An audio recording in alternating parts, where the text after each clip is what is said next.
大家好，我是小鹅。今天呢，用南瓜韭菜来分享新吃法。首先准备180克去皮的老南瓜，切片上锅蒸熟。再准备300克韭菜，洗净切成小段。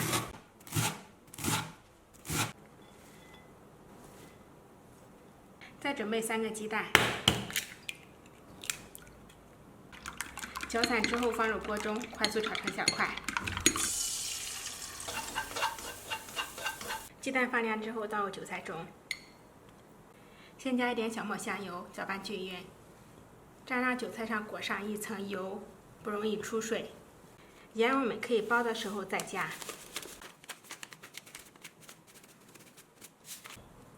搅拌均匀之后放在一边备用。南瓜蒸熟之后把它给放凉，用擀面杖捣成南瓜泥，再加入3克酵母。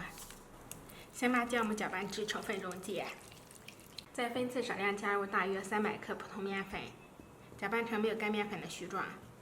因为南瓜的含水性不同，所以说用量大家要酌情调整。揉成软硬适中、不沾手的光滑面团。揉好之后不用发酵，直接放到案板上擀成长方形的薄面片，上面均匀地铺上调好的韭菜鸡蛋馅料。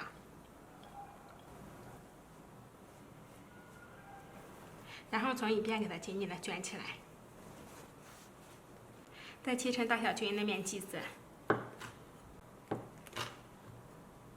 电饼趁不用开火，刷一层油，放入切好的南瓜件，两之间留有一定的空隙，然后给它盖上一个比较高的锅盖，发酵30分钟左右。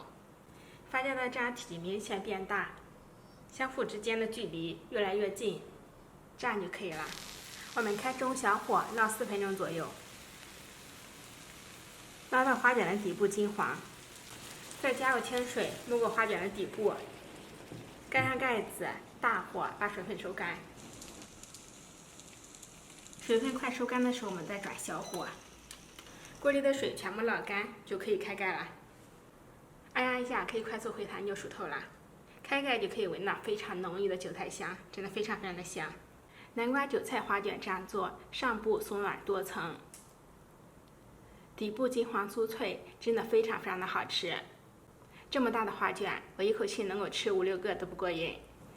加入南瓜之后也更加的营养健康，喜欢的话就收藏起来试一下吧。